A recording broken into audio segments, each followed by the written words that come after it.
Boa tarde a todas e todos. Boa tarde, gente. Boa tarde. Gracinha. Uhul. Bem, é uma alegria receber todos vocês hoje nessa tarde aqui. Essa é uma atividade da ADUFO, que é organizada pelo Grupo de Trabalho de Política Educacional, coordenado aqui pela professora Marina Antunes, e que é um processo de preparação para o Encontro Nacional de Educação, que vai ocorrer no Rio de Janeiro dos dias 8 a 10 de agosto. E a gente, então, quer dar as boas-vindas a todos vocês, aos estudantes, professores, professoras, aos representantes dos movimentos sociais aqui presentes, entidades da educação, dos movimentos sociais. E eu quero, inicialmente, então, além de dar as boas-vindas, eu quero agradecer aos colegas do Grupo de Trabalho de Política Educacional pela organização dessa atividade. É um grupo que a gente tem insistido, que tem tido um trabalho muito ativo na seção sindical, sem o qual a gente não teria condições de realizar essas atividades. E convidar para a mesa, então, para coordenar essa atividade, a professora Marina Antunes, do GTPE.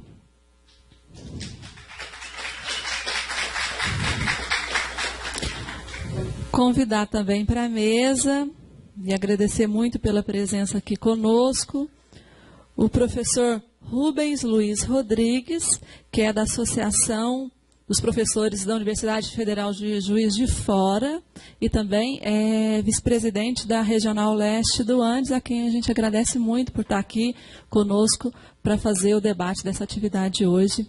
Então, muito obrigada, Rubens, pela presença aqui hoje. A gente vai fazer essa introdução bem rapidinha, porque a dinâmica do trabalho é a professora Marina que vai conduzir. Mais uma vez, agradecendo a todos e desejando uma excelente tarde de trabalho, para que a gente possa, de fato, construir propostas alternativas ao modelo de educação que está colocado, para a gente construir uma educação, de fato, transformadora, emancipadora, que possa avançar aí nas políticas educacionais para o nosso país. Muito obrigada. Boa tarde a todas e todos. Então, nós do GTPE, mais uma vez aqui, reunidos para a gente discutir sobre educação, conversar sobre educação. E hoje, acima da discussão, a gente pretende também elaborar um documento esse que deve ser levado no encontro estadual de educação, que vai ocorrer na próxima semana, dia 25, e, com certeza, um documento que também será levado no encontro nacional no Rio de Janeiro. Então, a dinâmica do encontro hoje, o professor Rubens vai falar um pouquinho para nós, contextualizando o que é esse encontro nacional, como é que ele surge, qual que é a sua finalidade. E, após a fala dele, nós vamos fazer uma divisão de grupos e vamos fazer 2 ou 3 grupos aqui, vamos ver aí a quantidade de pessoas que nós temos. E a ideia é discutir um pouco, nós trouxemos alguns materiais, nós temos 7 eixos, mas a gente sabe que nós não vamos conseguir trabalhar com todos, então nós vamos fazer uma eleição aqui e eleger 2 ou 3 eixos para a gente poder trabalhar e elaborar um documento aí até o final da tarde para a gente poder enviar, então, para o encontro estadual e, posteriormente, para o encontro nacional.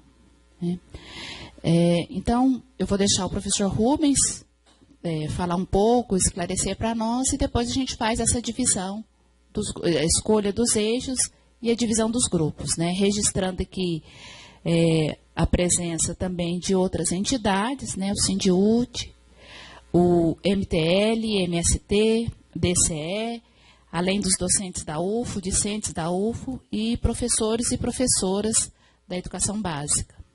Então, professor Rubens, por favor, já também agradeço a sua presença aqui e já te passo a fala. Boa tarde a todos e todas. né?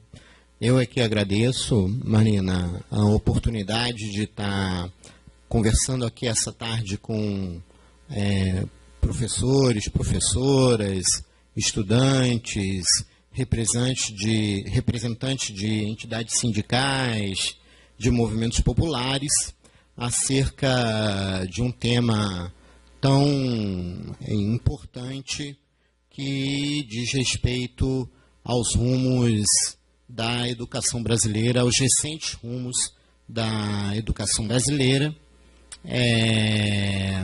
que exige de nós uma prontidão e uma capacidade de reflexão e de ação sobre essa reflexão que possa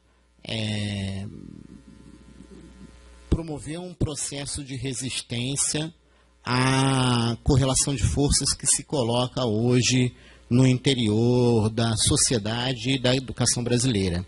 É muito importante destacar isso. Eu vou, na minha fala, apresentar elementos que ressaltam esse momento de preocupação que a gente e de mobilização que a gente precisa ter no sentido de criar alternativas ao que está posto frente à política educacional brasileira. Eu quero, então, dizer que é muito oportuno esse movimento da Associação dos Docentes da Universidade Federal de Uberlândia, dos diretores, do GTPE. Acho que mais do que o agradecimento da oportunidade de estar presente vai nessa direção, de como os companheiros e companheiras compreenderam o momento significativo de estar discutindo a educação brasileira, não de um eixo ou de uma perspectiva, né, específica, mas de uma perspectiva econômico-corporativa, mas de uma perspectiva de projeto de sociedade e de disputa desse projeto no interior da nossa sociedade. Então, eu vou, para ser objetivo na conversa, e eu fico à disposição de vocês para qualquer questão, comentário, dúvida, eu vou organizar a minha fala em 3 momentos, basicamente. Primeiro, é exatamente o contexto em que emerge a possibilidade de organização desse Encontro Nacional de Educação. Tá? Depois, e aí nesse campo especificamente, eu vou falar de contornos, dos novos contornos que assumem a política de privatização da educação brasileira. Depois eu vou falar um pouco do movimento dos trabalhadores em educação, do movimento da resistência que os movimentos sociais têm estabelecido a esse projeto de privatização da educação brasileira.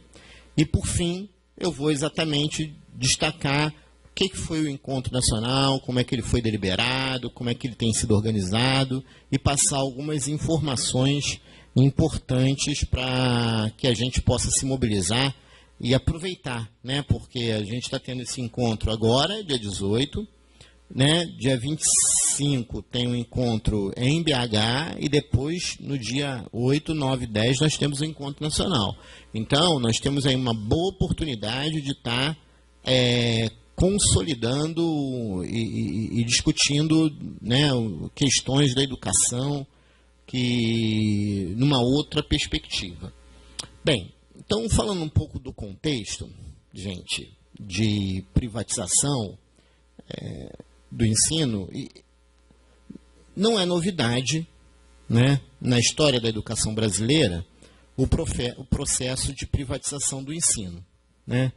Na verdade,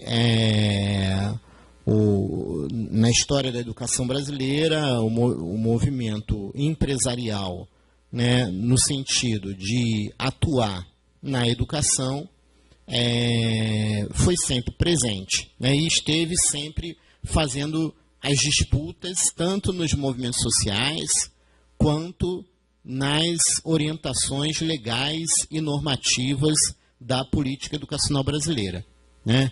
Desde das primeiras constituições, passando pela primeira LDB, promulgada em 1961, né? Passando pelo período militar, a ação empresarial sempre se mostrou presente, né? No sentido de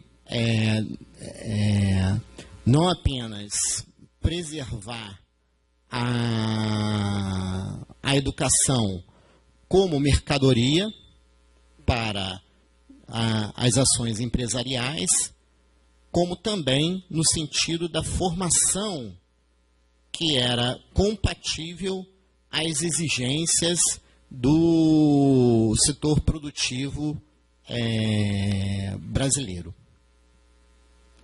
Bem, no entanto, o que acontece de novo, né, nesse processo? O que tem de singular a partir, sobretudo, da primeira década do século XXI e especificamente a partir do segundo mandato de Lula da Silva no ano de 2007. É a configuração e a legitimação, com franca articulação e apoio do governo, do movimento Todos pela Educação, né? O movimento Todos pela Educação é um movimento que agrega vários setores, megasetores do campo empresarial, né? Banco Itaú, Fundação Roberto Marinho, enfim, vários setores que estão presentes e que trazem um movimento novo nesse processo de privatização. Qual é esse movimento novo? Eles agem mais de maneira unificada, né? A ação, a unidade que existe nesse movimento é um processo que se diferencia dos outros momentos que marcam a atuação empresarial no processo de privatização brasileira. Eles atuam em bloco. Atuam em bloco sob duas perspectivas, fundamentalmente. No movimento de mercadorização da educação, né, que é transformar, né, a partir do movimento que vem lá dos anos 90, da reforma do Estado, da mudança, da configuração do Estado e de trazer a concepção, né, do público não estatal, que, na verdade, é um nome modernizado do processo de privatização, né, em que os setores privatistas, eles não apenas têm uma larga liberdade de iniciativa para atuar na educação como mercadoria, né, mas também acabam por dentro do setor público promovendo processos de privatização. Enfim, todos nós sabemos que, historicamente, grande parte das matrículas, né, por exemplo, do setor da educação superior, está ainda nas mãos do setor privado, né? a política de ProUni, por exemplo, né, ela vem, e agora mais recentemente do Pronatec, vem no sentido de permitir a franca atuação empresarial no campo da educação pública, né? No campo da educação, mediante essa concepção de público não estatal, né? O novo nesse processo é que, para além da reserva de livre iniciativa na educação via a ampliação do mercado, há também um movimento de transferência de recursos públicos e de gerenciamento dos recursos públicos da educação por meio do setor privado.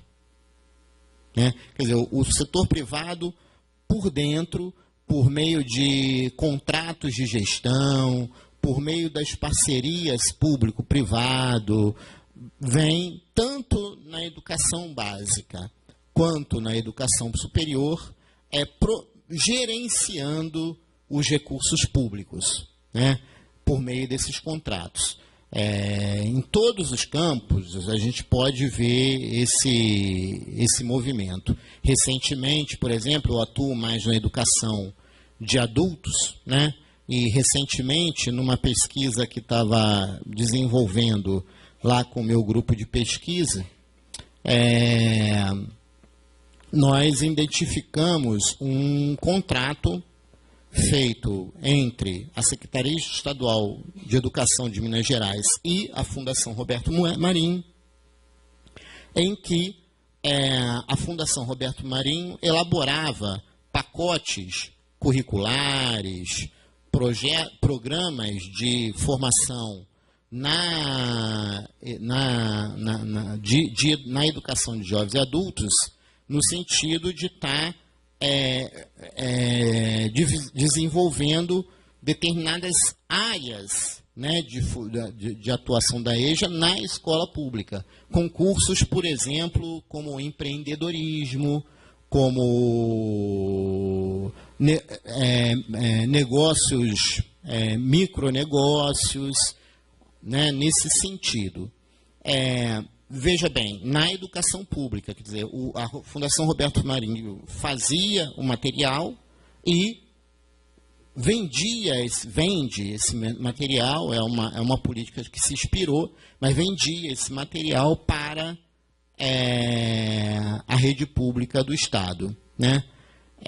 Ou seja, o Estado, aí, com dinheiro público, o Estado é um grande cliente do mercado, né? Não há como ter prejuízo nesse processo, né? É fundamental manter isso. No Rio de Janeiro, por exemplo, tanto no Estado como no município, também há movimento de formação específica de professores, em que o Instituto Ayrton Senna, né, formula os pacotes curriculares, os livros didáticos que serão executados pelos professores nas redes públicas municipais e estaduais do Rio.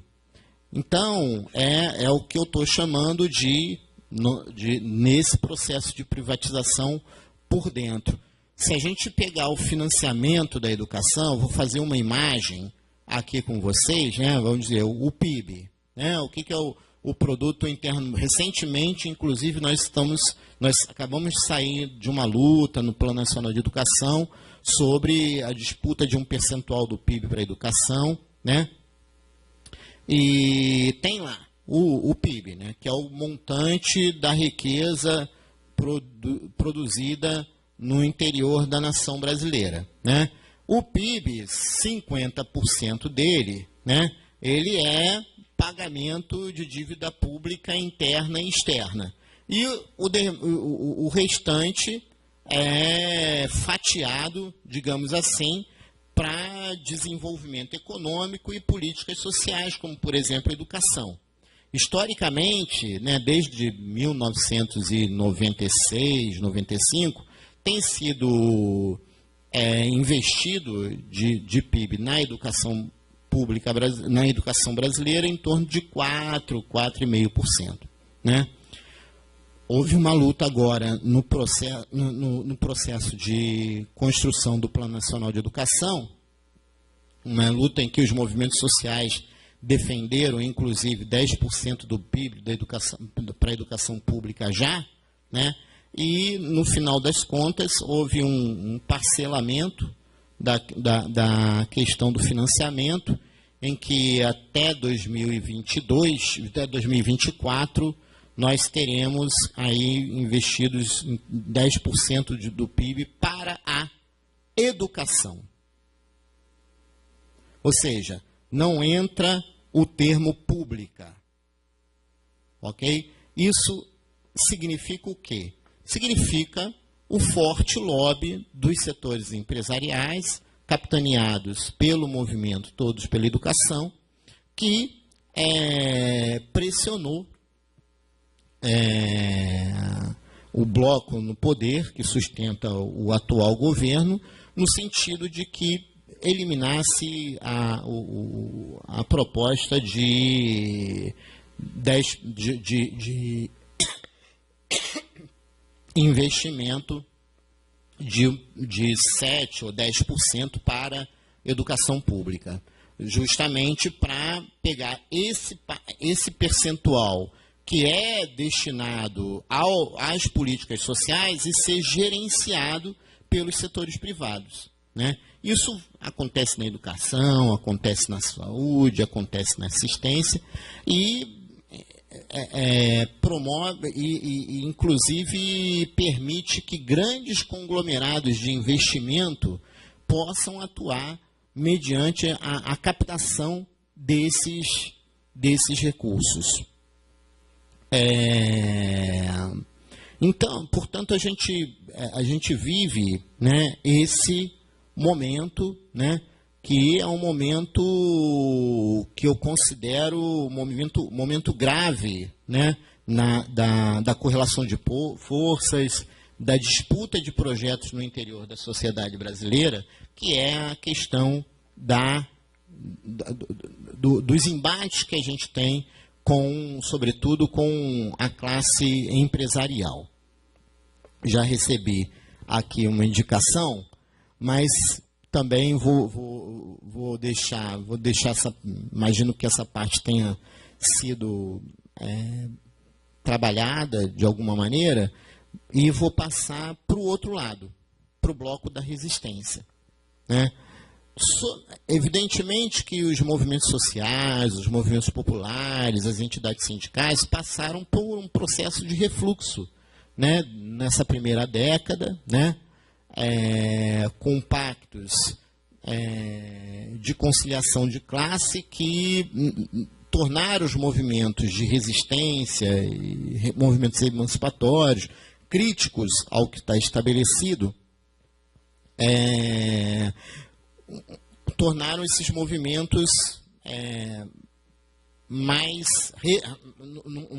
num movimento de tornar esses movimentos num processo de defensiva, né?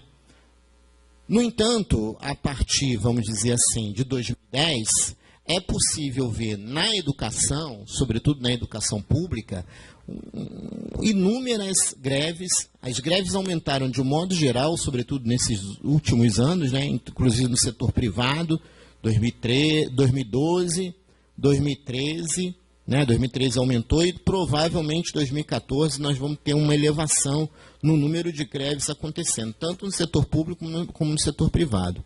No entanto, os educadores brasileiros, os educadores e educadoras brasileiras, têm feito movimentos de resistência, mobilizações, passeatas, greves, que vêm desde 2010, né, denunciando esses movimentos de privatização. Né?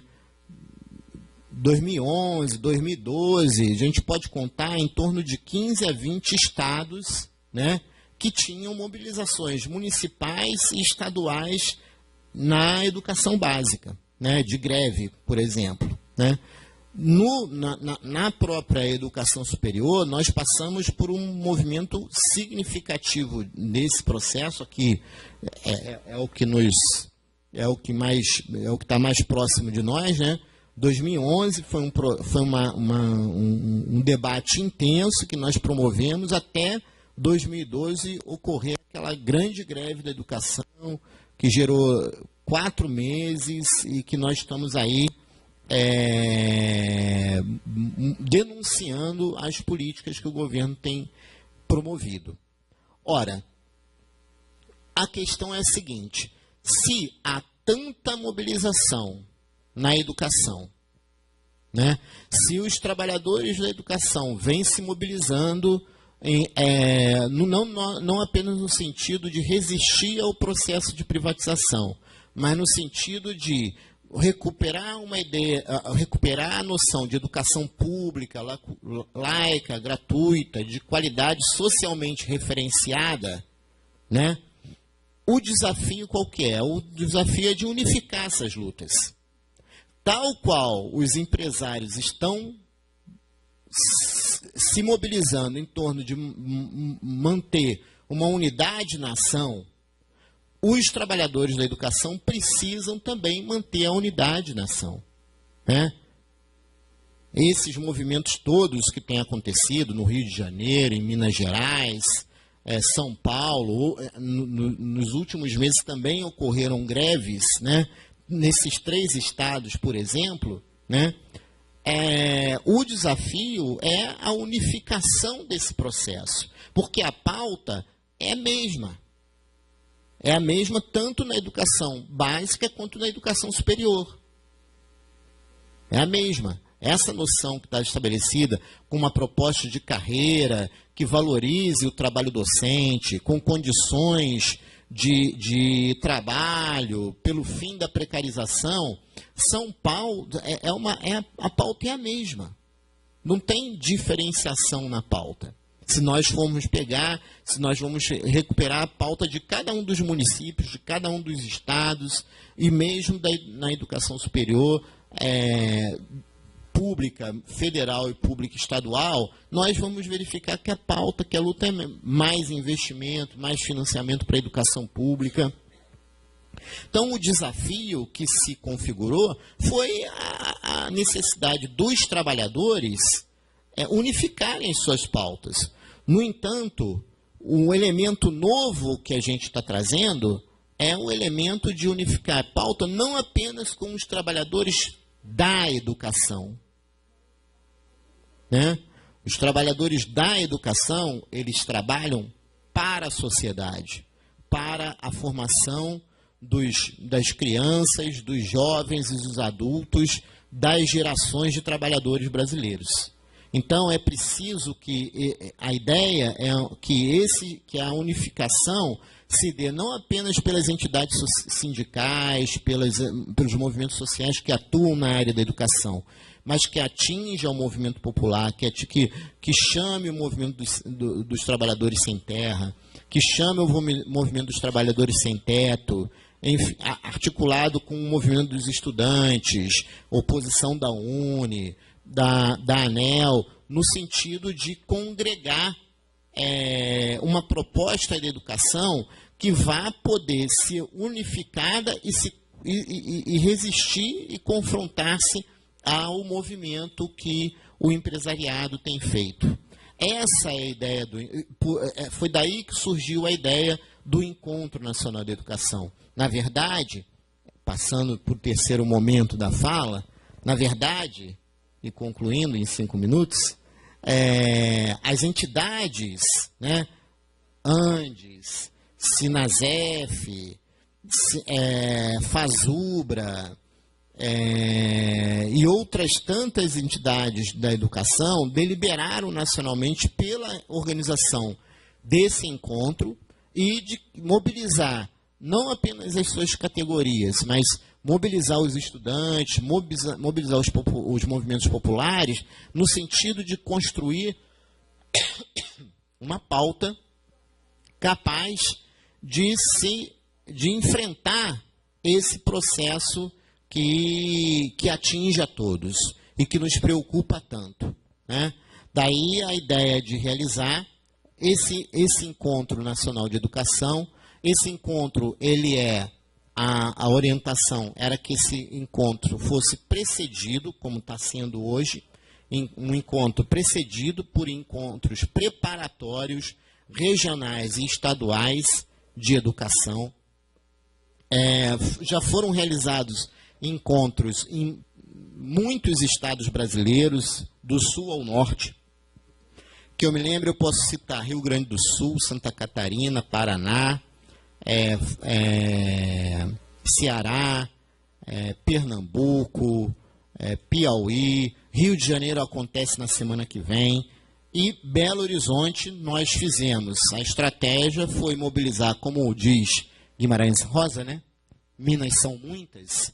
Então, a ideia foi mobilizar as regiões para que elas pudessem fazer seus encontros preparatórios e depois culminar com esse encontro em Belo Horizonte, né, que vai ser na semana que vem, já está organizado, é no dia 25, 18 horas. Né?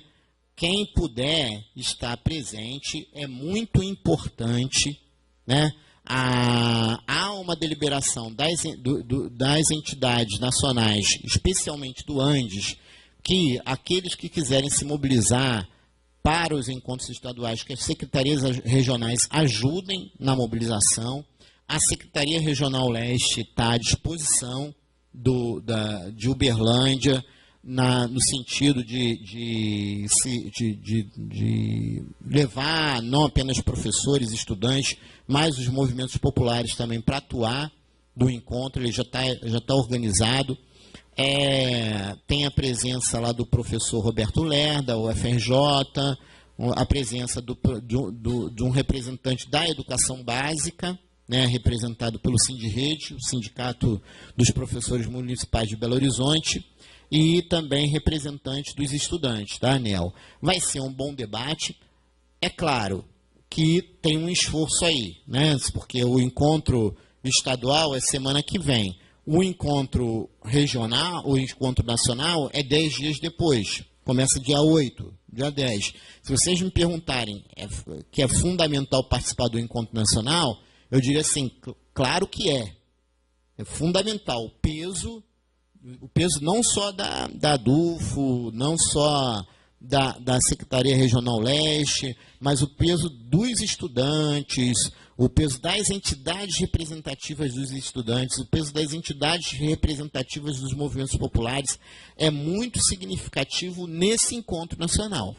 Então é importante, nós também, na Secretaria Regional Leste, está à disposição da região, no sentido de colocar aí 1, 2 ônibus para estarem indo ao encontro nacional, né? Acho que é prioritário, tem que ser jogado peso, mas não, de todo modo, assim, é importante, estava falando isso para o Paulo, né?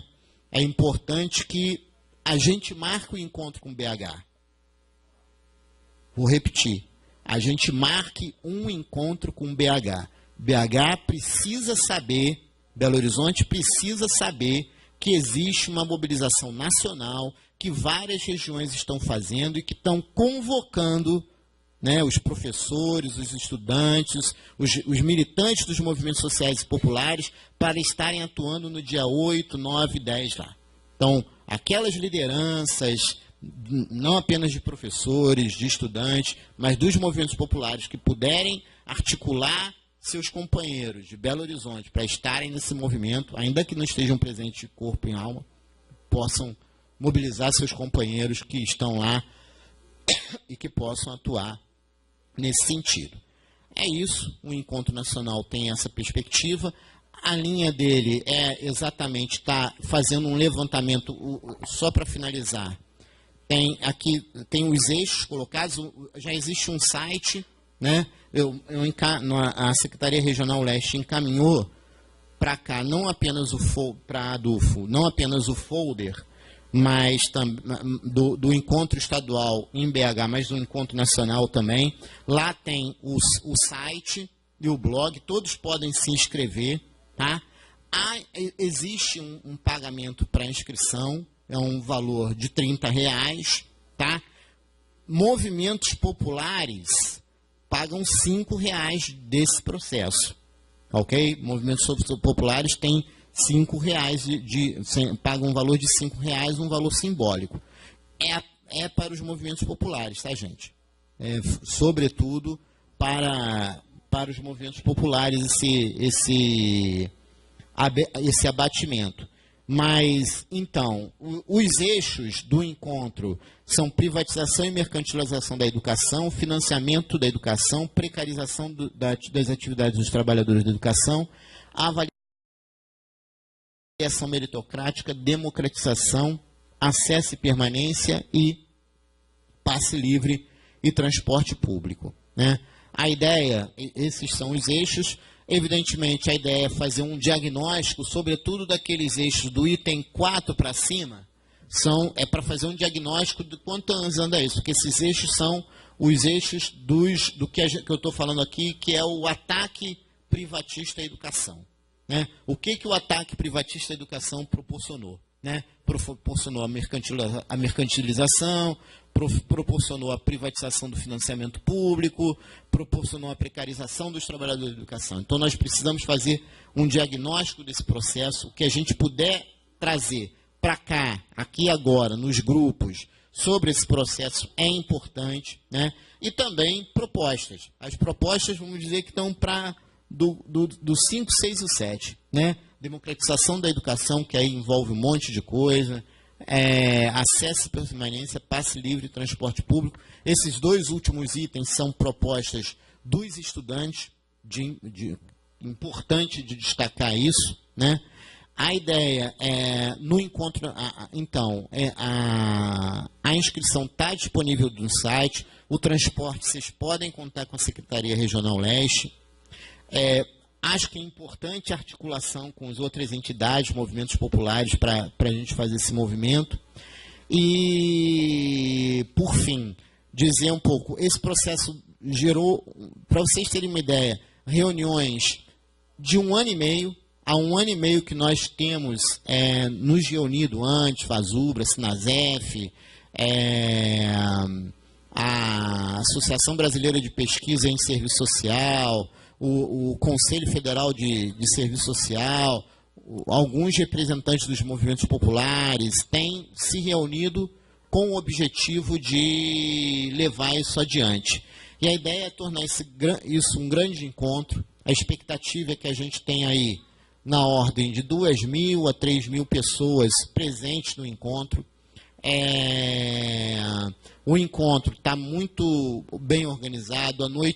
Na sexta-feira à noite, nós vamos fazer um movimento na Cinelândia, fazendo a denúncia desse processo de privatização.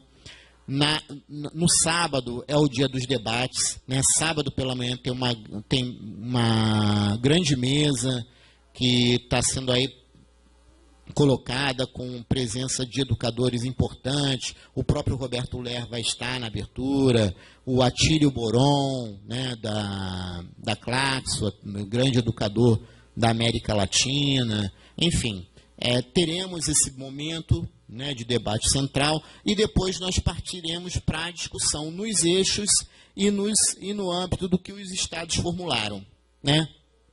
Então, ao final desse encontro aqui, na plenária, se tiver alguém que possa consolidar, Marina, os dados que venham dos grupos, é importante. Por quê?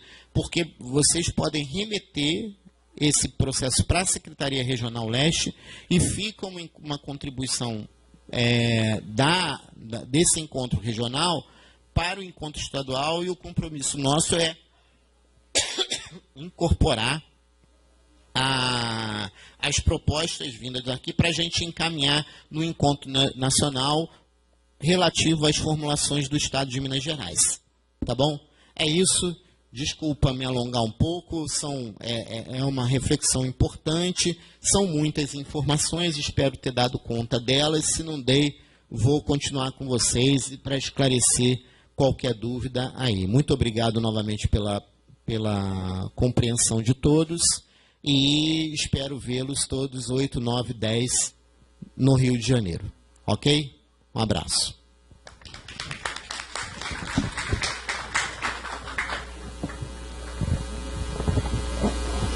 Ainda em tempo, registrar um outro movimento que se encontra presente aqui também, que é o movimento de indígenas não aldeados, né, além daqueles outros que eu já havia mencionado no início. Alguém gostaria de fazer alguma pergunta, questão em específico para o professor Rubens? Lembrando que ele vai ficar à tarde aqui conosco. Nós vamos nos dividir em grupo agora e ele vai continuar por aqui. Ele pode passar nos grupos também, né? Porque talvez essa discussão, essa conversa nos grupos seja mais importante, né? Assim, no sentido da gente poder conversar mais e você passar nos grupos e fazer o esclarecimento, né? Acho que pode ser assim, né?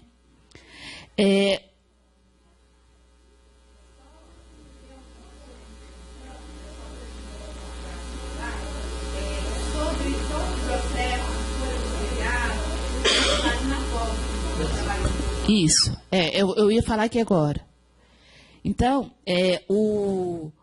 como é que vai ser a organização agora? Então, nós vamos fazer a escolha dos eixos, né? Os eixos estão projetados aqui, e nós vamos para salas, tem 3 salas aqui em cima, separadas para nós. Nós vamos fazer 3 ou 2 eixos, Elanir? 3 eixos. Então, nós vamos escolher 3 eixos, e nós temos 3 salas aqui. Quando a gente chegar nessas salas, nós vamos escolher uma pessoa para coordenar o grupo e uma outra pessoa para relatar, que é o que o Rubens falou, a importância da gente registrar, né? Porque depois nós vamos ter um tempo, 1h30, mais ou menos, 2 horas nesses grupos, nós vamos retornar para cá e vamos apresentar isso para a plenária aqui, né? O que foi a discussão e o que a gente traz também de proposta para poder mandar aí tanto para Belo Horizonte quanto depois para o Encontro Nacional. E depois que a gente fizer essa apresentação, aí nós vamos aqui fazer o levantamento dos delegados, né, das pessoas que quiserem participar do encontro, tanto estadual quanto nacional. E talvez a gente possa até, já que a Secretaria de Minas está aí se colocando à disposição, né, às vezes a gente pode até mandar um ônibus, né? O Rubens está aqui por conta hoje, então ele é o vice-presidente, o primeiro vice-presidente, ele pode, se a gente decidir aqui que vai, às vezes uma van, um ônibus, né? Acho que a gente pode pensar nessas questões aqui, para a gente não ficar assim muito, só podem ir 5 pessoas, 3, né? Mas aí as pessoas que quiserem ir, então tem essa ajuda aí da Regional Leste, né? Que a gente vai poder aí garantir a presença das pessoas, né, a participação das pessoas no evento, tanto no estadual quanto no nacional. Lembrando que nessa discussão também a gente pode ver aí o que é mais importante, como está muito perto um do outro, o que é mais importante, né? Às vezes a gente, nós vamos priorizar o estadual, ou então vamos priorizar o nacional, e aí a gente vai definir isso aqui, tá? Assim que voltar do trabalho em grupo.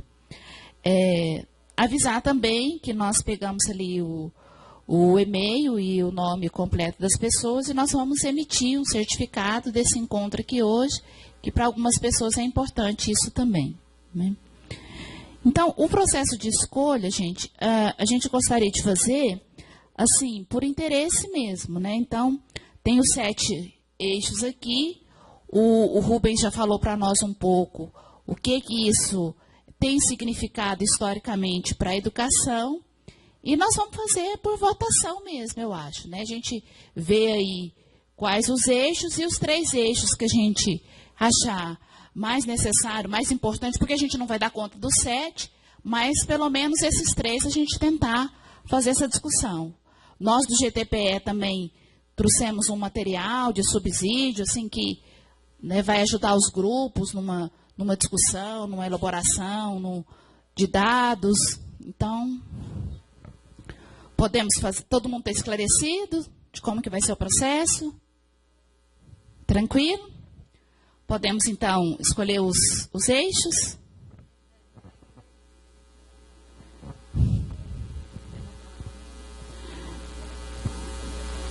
eu acho que a gente vota quantas vezes quiser, e aí são os mais votados, né? E aí peço para os colegas e as colegas aí me ajudarem aí na contagem, para a gente depois ver aí realmente os 3 mais votados, tá? Oi.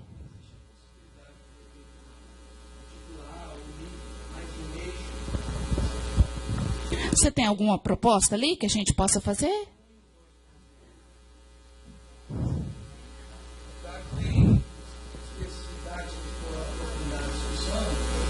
Ser claro, por exemplo, encaminhamento, deve ter interfaces.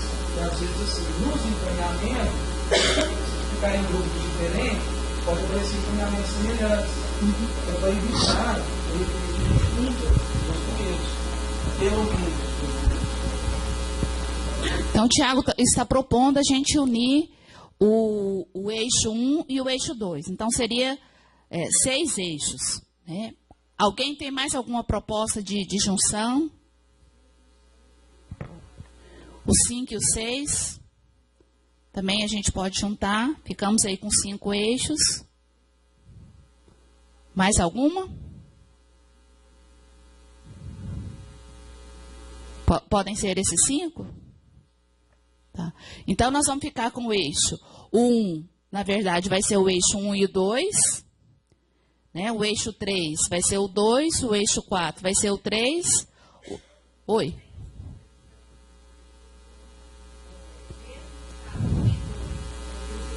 Ah, tá. Tá certo. Uhum. Então, o 1 e o 2 vai ser o grupo 1. Tem que votar. É isso. Mas lembrando que estão juntos. Lembrando que estão juntos ali. Tá? Isso.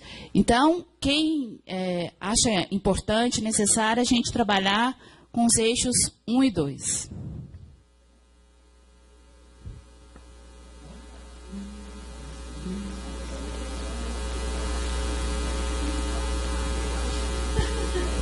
O povo não sabe. Vocês querem mais um tempinho para pensar? Jorge, você anota para mim. Não, eu vou fazer. Então, vamos lá, gente. Quem acha importante a discussão do eixo 1 e 2? Em 3. Isso. Então, nós temos 1, 2, 3, 4, 5, 6, 7, 8, 9, 10, 11, 12, 13, 14 votos. O eixo 3, precarização das atividades dos trabalhadores da educação. 1, 2, 3, 4, 5, 6, 7, 8, 9, 10, 11, 12, 13, 14, 15, 16, 17, 18. Avaliação meritocrática na educação. 1, 2, 3, 4, 5, 6. Democratização da educação, acesso e permanência. 1, 2, 3, 4, 5, 6, 7, 8, 9, 10, 11, 12. 12 votos. Passe livre e transporte público. 1, 2, 3, 4. Deixa eu contar de novo que levantaram os braços. 1, 2, 3, 4, 5, 6, 7, 8, 9, 10. 10 votos. Então, quais foram os mais votados aí? Então, 3, 1, 5. Tá. Isso. Então, os mais votados foi o 1 e o 2, com 14 votos. Né? O 3, com 17 votos.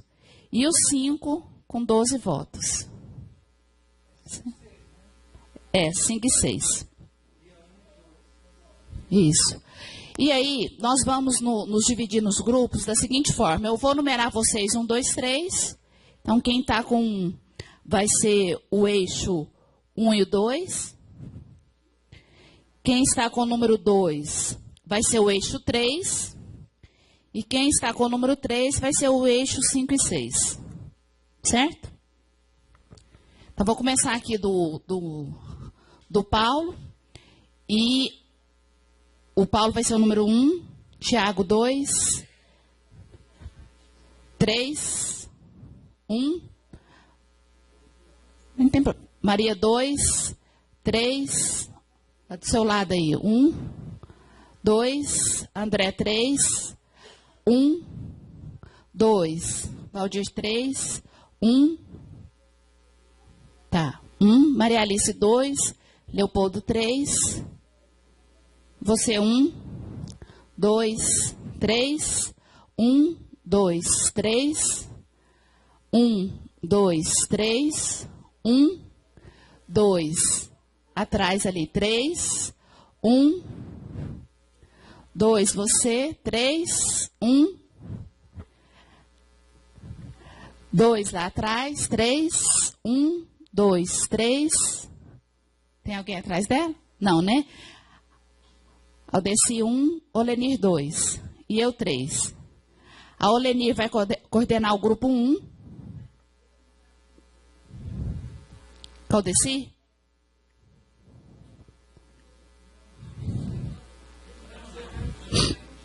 Não, você é o 1 e ele é 2.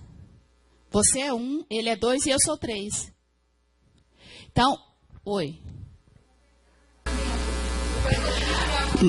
Isso. Mas vejam, assim, essa separação também, para a gente fazer, é um pouco para dar tempo de todo mundo falar, para dar tempo de discutir. A ideia é essa. Né? Não signifique que, por exemplo, quando a gente chegar aqui na plenária, se você não está nesse grupo, você não possa contribuir, entendeu?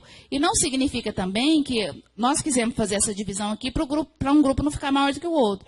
Mas você fala, olha, eu tenho tanto interesse nesse grupo, eu gostaria de ficar no outro, entendeu? Então, assim, acho que uma ou outra pessoa também fazer isso, para a gente é tranquilo nesse sentido. Tá certo? Mirtes.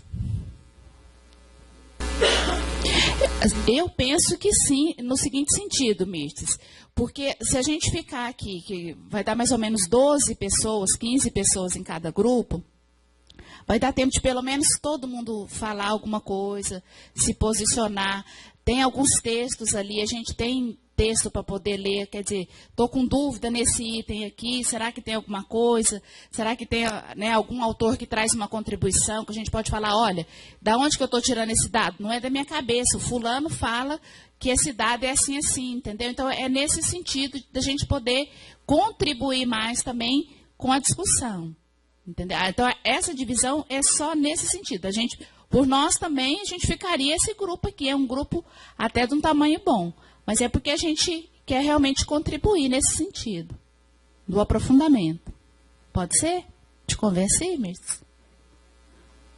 Então, tá bom. Aceitando, tá bom.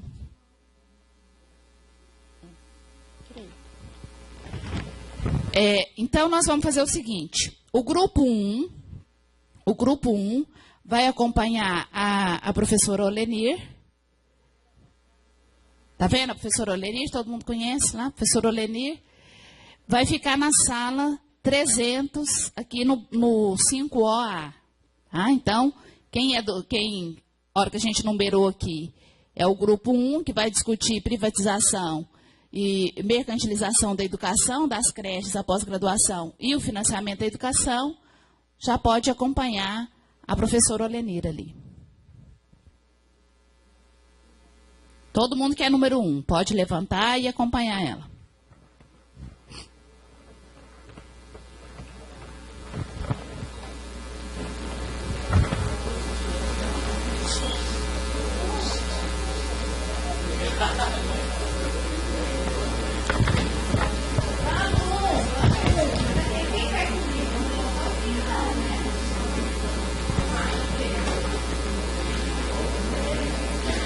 Isso. O número 2 vai acompanhar o professor Tiago e vai para a sala 301. Aqui no bloco 5OA, 301. Em cima, o último andar, 301. Isso, nós vamos voltar 4h15, Tiago. Aí fala lá para o Olenir. Na hora que eu passar lá em cima, eu falo. 4h15. Isso. É o lanche. Quem atrasar fica sem lanche. Vai ficar de castigo sem lanche. Tem lá na frente. Lá. Eu vou passar nas salas levando qual que é o material de cada um, tá? Tá. Vai ser individual, né? Vai ser um material pro grupo, né? Eu mandei no e-mail e na sala tem o projetor, né? Você pode usar. Tem que ver a dinâmica lá. Ah, então tá. Porque tem o projetor. E o grupo 3 vai me acompanhar na sala 302. Eu e a Jorgetânia. Vocês podem ir acompanhando a Jorgetânia, que eu vou distribuir o material para os outros grupos e já estou chegando lá. Sala 302. Dentro da realidade, o nosso grupo foi vários debates, foi várias as ideias que surgiram no grupo, mas a gente se sentimos muito desapreparado para estar fazendo uma proposta. Porque, na realidade, eu acho que um tema tão especial, igual falar da educação, nos faltou realmente um tempo maior, né? Porque você não pode discutir um grande futuro, que é da educação, dentro de uma hora de debate. Então, nós não tivemos, vou falar por mim, mas também todo o grupo teve a mesma opinião. Porque como você vai fazer grandes propostas, você não está entendendo o que você está falando, né? Mas tiramos como proposta, dentro da discussão do grupo, que é dar 10% do mercado BIP, que seja direto para a educação pública. Porque quando vem esses 10%, ele sai dividindo na privada, né? Então, a gente, lá no grupo, por exemplo, a proposta que foi encaminhada foi essa, que a gente faça, que os 10% que seja válido, valer para a educação pública. E, assim, apresentar a menina que escreveu, né, as ideias, porque nós não vamos ler tudo que nós discutimos lá, né? Apesar de que foi só uma hora, mas todo mundo falou muito, né? Os estudantes falou até, né? Falou muito. Falou muito. Eu tive que jogar meu cadeadinho da boca para jogar fora, para dar oportunidade para eles. Mas foi legal essa participação. Eu acho que é válido tudo que a gente vai fazer junto, que há educador, mas que também há estudante, que é o futuro deles, mas que há também participação popular. Eu acho que isso foi uma das coisas assim, mais importantes, a participação, né, da sociedade civil, né? Que dentro da sociedade civil, muitas das vezes, as pessoas acham que cidadão brasileiro é os alemão que deu uma rasteira no Brasil, né? Mas, elogiando a eles, por exemplo, eles pelo menos, foi legal que eles foram na aldeia dos indígenas, ficaram com eles, aprendeu o virtual, no encerramento ele passou o virtual que ele aprendeu e ainda deu 30 mil reais para aquela comunidade lá. Isso, para mim, é muito importante, de estar vendo que a participação indígena hoje ela vai crescendo também, não só no nosso próprio país brasileiro, mas inclusive no estrangeiro. Obrigada.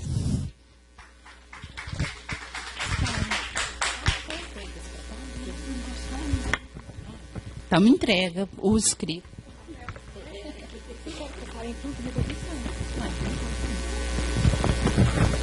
Gente, o grupo 2...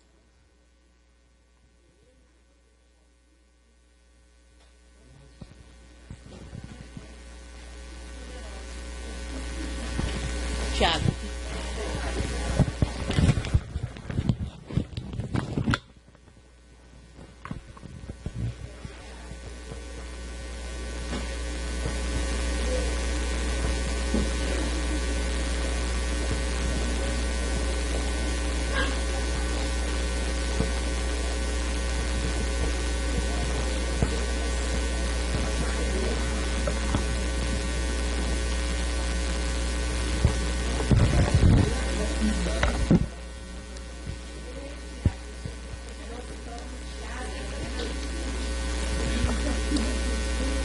É porque a Marina mandou.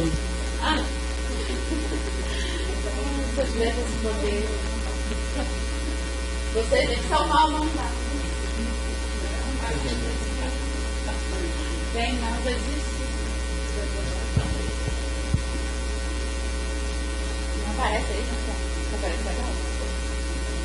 Bom, pessoal, eu podia ler sem apresentar aqui na projeção, mas eu fiz questão de mostrar aqui para lembrar do nome dos componentes do grupo, porque todos, com exceção do Rubens, foram embora.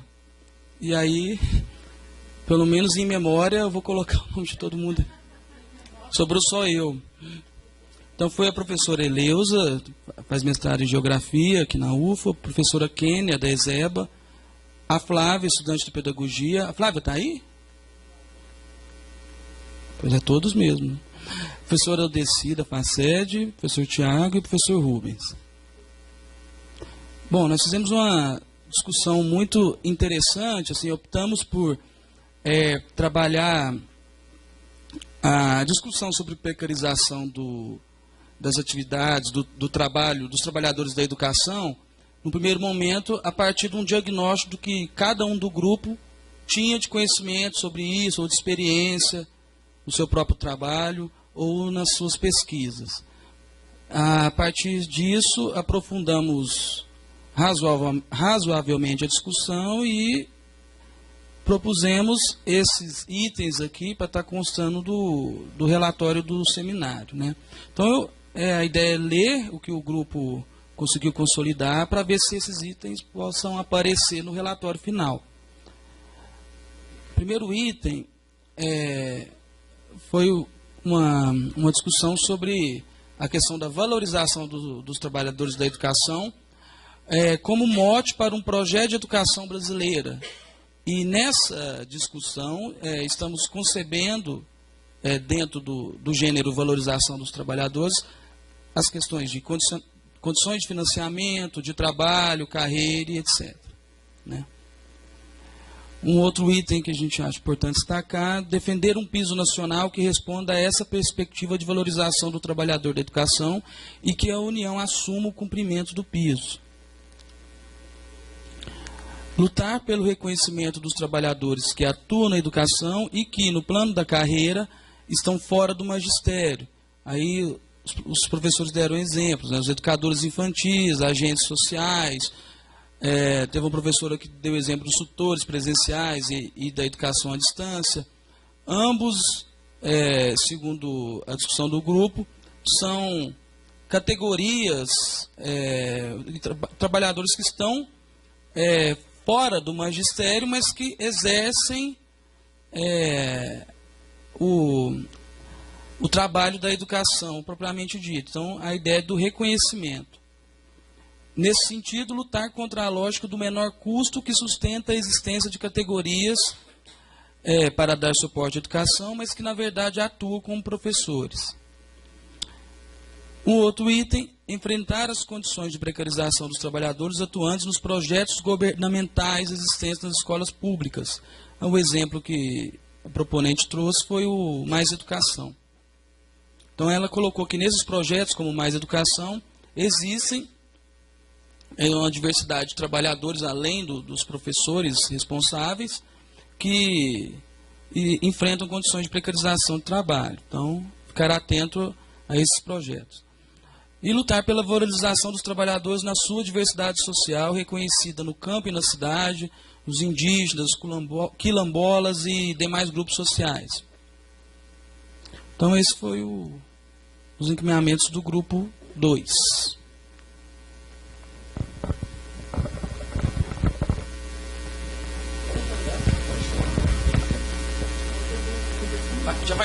A discussão é para agora? Não? Maria? Pode ser junto? Então vamos lá, Maria.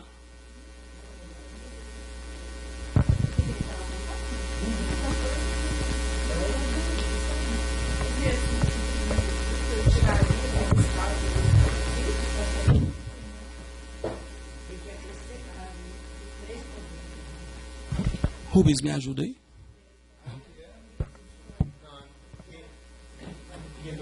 Quando foi discutido, assim, o que acontece, existe um piso, né, que estabelece um piso, que eu hoje não sei qual o valor que é, mas que diz que o professor no cumprimento de até 40 horas de grande forma. Quem tem que efetivar isso são os estados e os municípios. Os municípios alegam que não efetivam em função da lei de responsabilidade fiscal, por exemplo, né, que os estados e municípios não podem ter uma despesa maior do que os investimentos na educação. E, com isso, os municípios e estados acabam não cumprindo, e a União também dá uma de conspilados, né? Lava as mãos em relação à efetivação de condições do piso digno, de condições, a gente nem julgou o valor do piso, né? Mas que possa ser efetivamente cumprido. Entendeu? Então, a ideia é um pouco.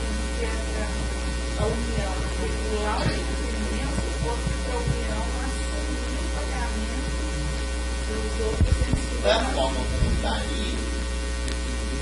Posso? Na verdade, deu essa dupla interpretação aí. O grupo não enfrentou essa discussão, porque do jeito que está redigido, dá aquela interpretação da federalização, né? A ideia de federalização do ensino, da educação básica. Né? O grupo não enfrentou, a gente deixou para essa discussão ser aprofundada aqui na plenária. Né? Agora, a ideia que o Rubens trouxe quando a gente redigiu era realmente essa da União não lavar as mãos. Eu acho que talvez acompanhar, regular, fiscalizar, né?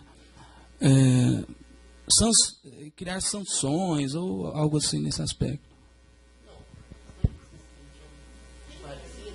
Então, aí depois do debate a gente aperfeiçoa, né? Talvez tenha uma posição mais enfática do que está, porque essa ideia de fiscalizar regular Mais alguma dúvida?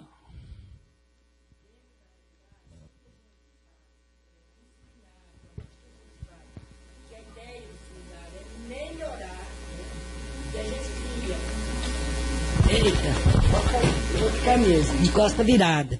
Quando a gente faz um seminário, que a ideia é melhorar tudo aquilo que a lei já existe e não é cumprida, se a gente libertar município e Estado, jogar em cima da União, se torna pior. Porque a União não sabe a realidade do município. O Estado não sabe a realidade da União. E aí o que acontece? A gente tem que ter critério, a hora que a gente está elaborando algo, para melhorar. Se você tirar a responsabilidade de Estado e município, jogar em cima da União, aí que vai lavar as mãos mesmo. Porque vai falar, olha, no seu Estado já isso acontecia, vocês tiraram. Né? No seu município isso já acontecia, vocês tiraram. Então é outra guerra contra a União. Por isso que eu acho, tudo que a gente for fazer, você tem que colocar as três instâncias. União, Estado e município, que só fortalece os três, porque quando ela passar lá, por exemplo, então todo mundo do município e do Estado vai saber que eles têm que cumprir a responsabilidade, que a lei ela é mais fortalecida, é os três Estados. Da mesma maneira, de vários movimentos, de vários seminários que eu já passei, sabe, Rômulo? Em sobre da educação, da saúde e da cultura, sempre teve esses debates. Se você deixar alguém livre, sabe, é uma brecha mesmo para eles desfazer tudo aquilo que a gente luta para fazer.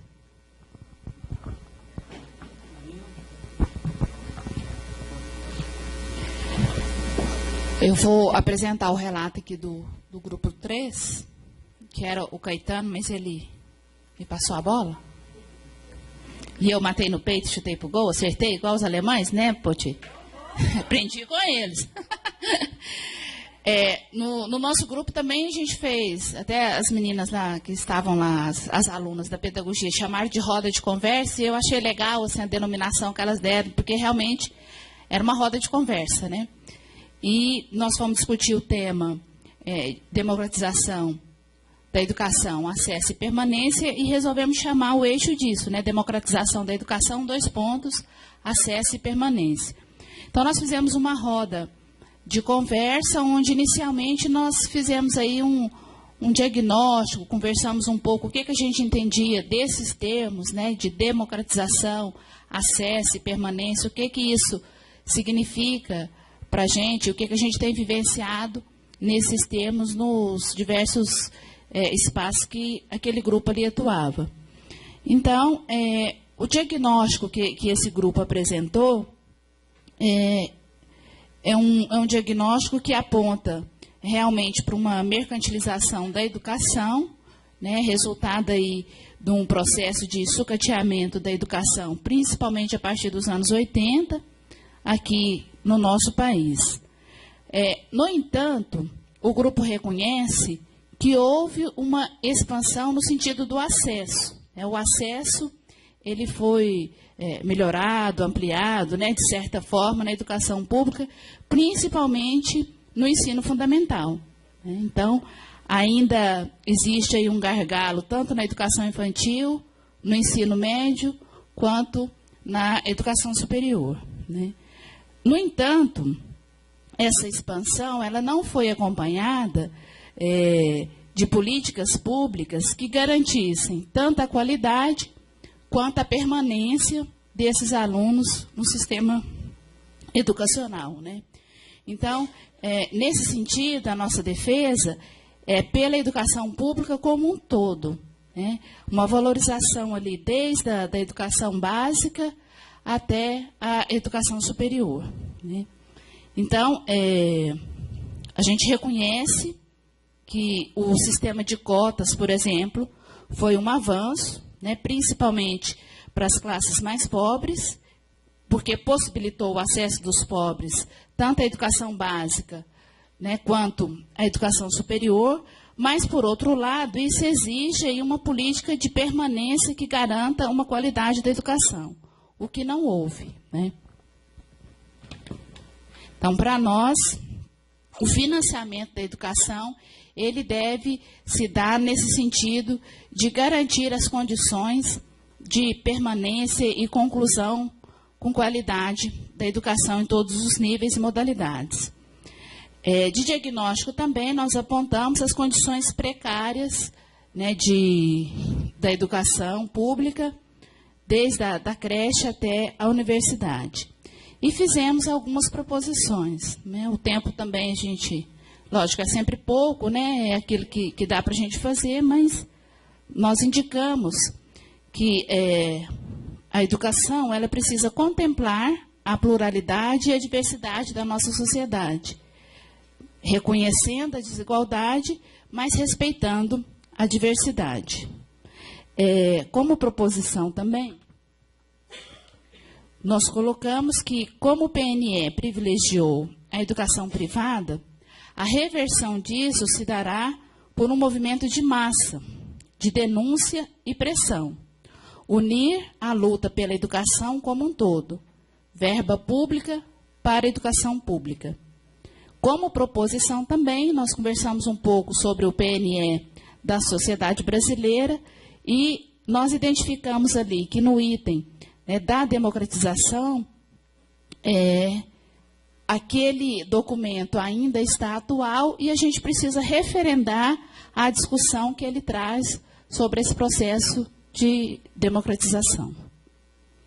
Falamos um pouco também que esse processo de democratização ele ainda é muito recente no nosso país, né? A nossa experiência democrática ela é muito recente e os espaços democráticos também ainda são restritos. Então, é um processo de luta, de construção, para construir esses espaços e realmente poder vivenciar uma democratização de fato. Acho que foi isso que o grupo discutiu. Parece que eu estou igual ao Tiago. Não, tem uma ali. Tem uma colega ali. Tem o Antônio e a colega. Não é porque eu vi, eu olhei e falei, nossa, gente, cadê? Parece que foi todo mundo embora. Elas estavam ali atrás. Bem, eu acho que a apresentação era isso, né? Então, agora, talvez a gente pudesse aqui discutir um pouco, referendar, ver como é que a gente vai estruturar esse documento para poder enviar para a secretaria, né, Rubens? Vai enviar para a secretaria e depois a secretaria envia para o estadual e para o nacional.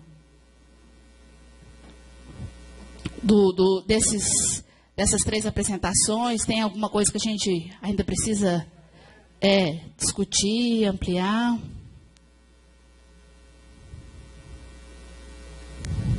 Acha que é isso mesmo que os grupos discutiram? Um de cada vez, gente. Pode. Tem zíper na minha boca, sabe? Fica todo mundo caladinho, fala, né? Eu gosto de falar demais. Então, dentro da realidade, eu acho assim, é igual eu disse na hora, o tempo ele é muito pequeno, né? Porque não deixa de não ser um estudo, né? E a maneira de você já levar algo sistematizado para o nacional,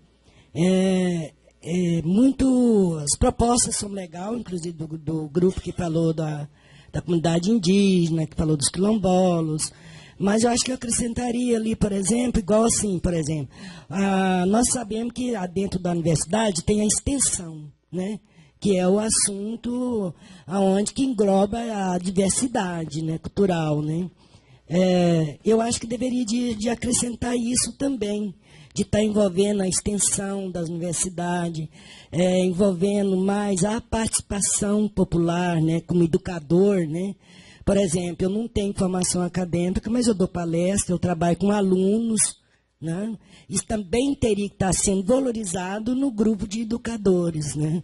Que a gente trabalha e o professor, por exemplo, o projeto que eu tenho dentro da universidade, eu queimei meus neurônios para elaborar o projeto, e que assina ele é o professor.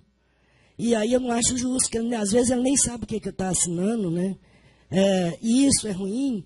Você está elaborando um projeto, você está fazendo um projeto, fazendo parte da história brasileira, e seu nome não aparece, né? Principalmente dentro da área da educação. Eu acho que a gente teria que englobar isso, porque o conhecimento dos indígenas dentro do Brasil, ele é um conhecimento científico, que é passado de geração em geração, e todo um povo que aqui chegaram aprendeu com nós.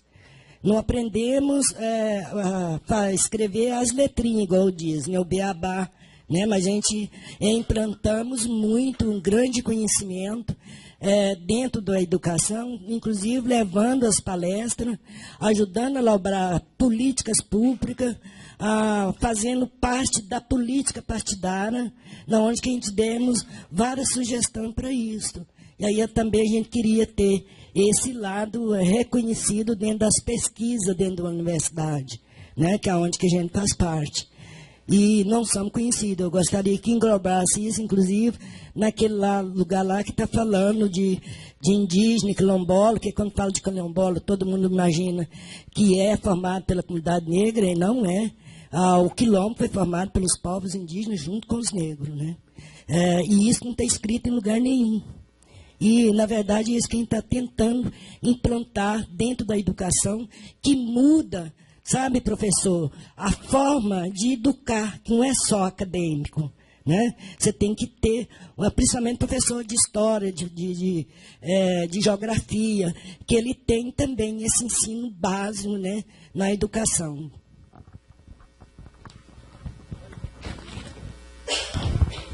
O Lenir, Georgetânia também está se inscrevendo?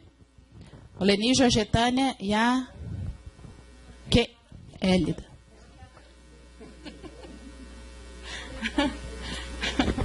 Ainda bem que ela me manda. Na verdade, eu queria... A Georgetânia me pediu para vir falar. Brincadeira. Eu queria fazer um pouco uma reflexão a partir das nossas conversas no nosso grupo. A Poti trouxe aqui bastante coisa do que a gente falou, mas também eu fiquei pensando numa questão que a Mirtz colocou, e eu não sei se a gente conseguiu compreender tudo, mas um pouco sim, né? E a reflexão que a Mirtz fez, eu acho que também reforça um pouco o que a gente tem refletido ou pelo menos conversamos, no GTPE, a gente falou um pouco sobre esse processo, né? Nós nos perguntamos sobre todo esse trabalho, né, essa demanda colocada pelo nosso sindicato, pelo Andes. Então, a gente ficou pensando muito sobre as possibilidades, né, a questão das nossas realidades. E aí eu acho importante, porque o Rubens está aqui, e a gente já conversou muito sobre o movimento, no caso, o movimento docente, mas eu acho que o movimento de todos os grupos, né, se esforçam muito para aprender um pouco a viver a democracia ou construir espaços em que a gente consiga dialogar, né? E dialogar, no nosso grupo lá, a gente percebeu que a gente precisa de condições para fazer os diálogos. Nós ficamos com um tema que, para nós, foi muito pesado. Eu não sei se eu posso dizer essa palavra, mas foi difícil a ponto da gente se sentir assim, meio, eu não sei, sem condições de fazer o diálogo. Nosso diálogo não foi fácil, não é? E, então, isso nos chama atenção para olhar para a sociedade, porque discutir financiamento da educação, de um bem público, não devia ser, né? Devia ser parecido com o que a gente consegue discutir das nossas condições nas nossas casas, né? A gente conseguir saber gastar o que a gente tem da melhor forma, onde a gente quer gastar, não é?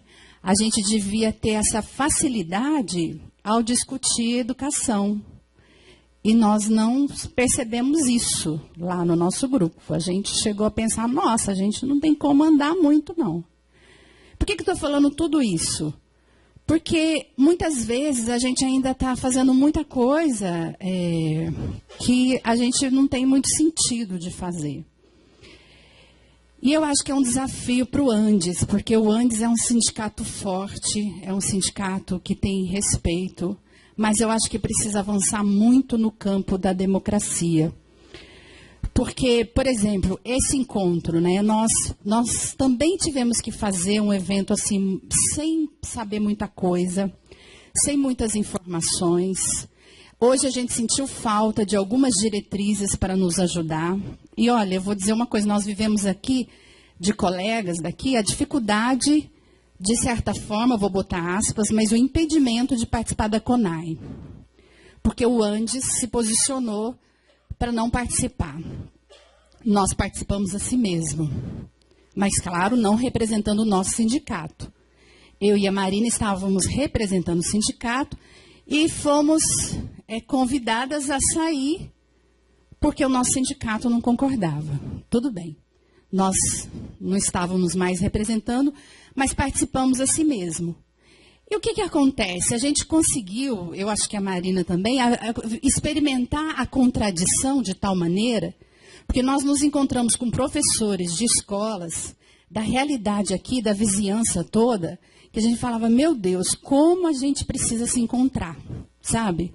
Então, a gente está perdendo a oportunidade de estar, e o nosso sindicato, como sindicato, tem condições para estar mais presente nesses espaços, para contribuir com o processo de formação, de transformação.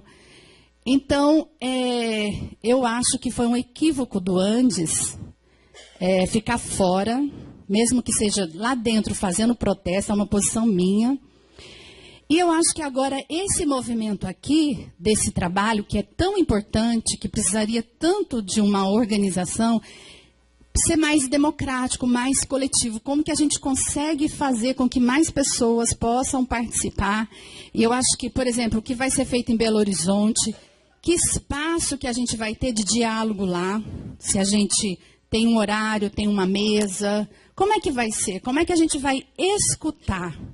Como é que a gente vai ter momentos para ouvir os problemas, as dificuldades, os avanços que a gente não conseguiu ter, sabe? A gente precisa escutar. eu acho que a gente tentar ver como é que as coisas estão para além do nosso próprio espaço é muito importante. E às vezes eu sinto isso no nosso sindicato, o distanciamento da nossa base, no sentido de que a nossa base às vezes quer coisa que não deveria querer. Eu tenho clareza disso. Eu acho que como direção, o sindicato precisa saber disso também. Mas como é que a gente se aproxima? Como é que a gente envolve essas pessoas? Eu também não sei, eu faço perguntas, mas uma coisa eu tenho certeza, esses colegas que não deixaram a gente participar da CONAI não estão aqui hoje. Não estão aqui hoje. Hoje é uma coisa organizada pelo Andes, né? Então, como é que a gente vai fazer esse movimento de formação? E aí o que eu senti hoje foi uma necessidade de formação mesmo, né? Que eu acho que o Andes tem toda a condição de nos ajudar nesse sentido. E a gente ainda falta muita coisa, pelo menos aqui no nosso espaço, e vendo tantos professores entrando, novatos, né? Eu tenho só 16 anos de UFO, pouquinha coisa, estou começando, né? E tive uma maior dificuldade, eu não conseguia coordenar meu grupo com esse tema. Muito difícil, né, Paulo? Paulo também, né? O Paulo. Então, assim, a gente sofrendo da dificuldade de um tema, então eu quero dizer que isso é sério, eu acho que isso é uma situação que a gente tem que pensar, e eu espero que essa discussão sobre a educação no país seja uma discussão de fato bacana, que vá realmente fazer alguma coisa para fazer o contraponto, porque temos que fazer o contraponto. Mas, de fato, a gente precisa atingir, né? Hoje, de todas as nossas dificuldades, foi muito importante estar a presença da Poti, da Nilsa, porque a gente não dialoga muito com as diferenças, não tem tempo. A Zilda. Então, a gente fez o espaço de dialogar a partir das nossas realidades diferentes. Então, isso já foi bacana. E isso a gente manteve. Eu acho que o GTP ter feito essa dinâmica, todo jeito já é um avanço, mas também é um alerta. É um avanço e é um alerta.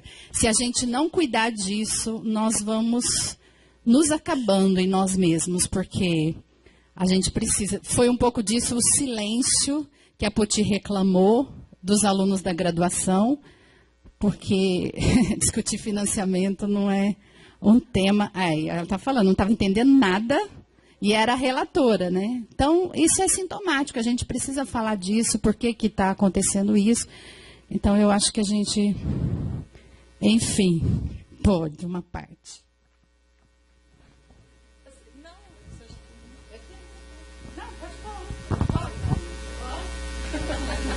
Não, que eu comentei aqui com o Thiago, chama muita atenção, nossa, essa sua fala, né, no sentido de mostrar o tanto que é de difícil enfrentamento o tema do financiamento. E recentemente nós tivemos lá na Faculdade de Educação uma reunião com a secretária municipal de Educação, e ela disse para nós desse momento agora de fortalecimento dos conselhos. E então eu penso que para essa discussão do financiamento da educação, acho que um dos caminhos assim mais viáveis, a meu ver, seria o fortalecimento do Conselho do Fundeb. A lei do Fundeb já exige a constituição de um conselho para controle fiscal do financiamento nos municípios e uma publicização dos balanços. Comentava aqui com o Thiago, durante a pesquisa dele, que remetia para essa discussão também, de nós avaliarmos, acompanharmos os balanços fiscais do município, foi uma verdadeira lacuna. É algo muito artesanal, o conselho não existia, existia uma outra pessoa que assinava a ata quando era necessário, a pessoa que o recebeu numa locadora, não queria se identificar, tinha recebido. Eu falei, gente, mas que democracia é essa, né? Um conselho de controle fiscal das finanças do município nessa lógica, né? Então, acho que esse é o momento propício. A secretária municipal de Educação revelou, né, esse desejo de fortalecimento dos conselhos, inclusive do Conselho do Fundeb.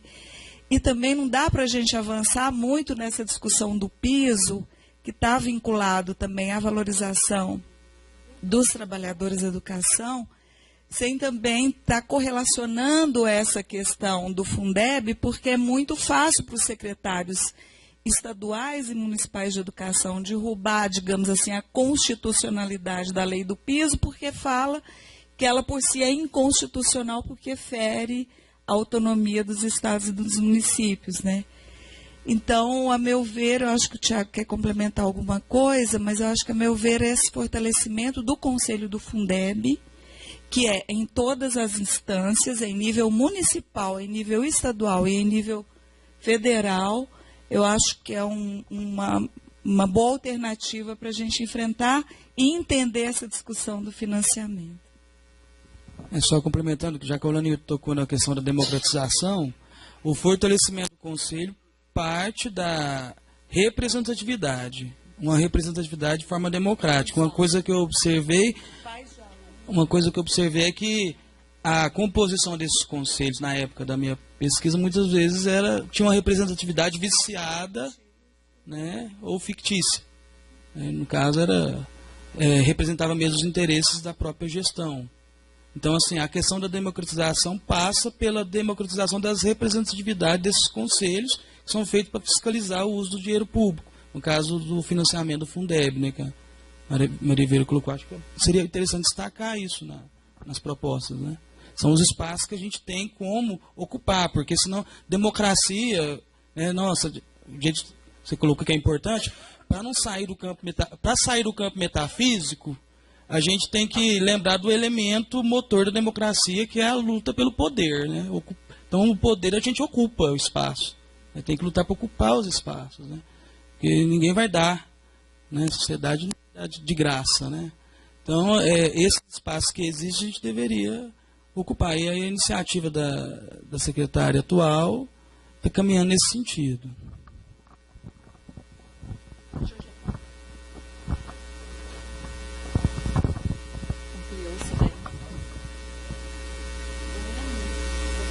Coisa bonita que ela falou lá na...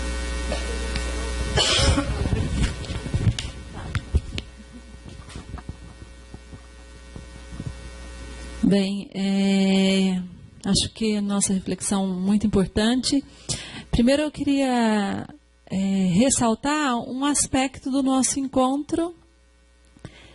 Acho que a Olenir tem razão, assim, acho que em termos de proposições a gente tem algumas, mas poderíamos, se tivéssemos tempo ou outras condições, poderíamos ter muitas outras, mas eu acho que já é uma contribuição.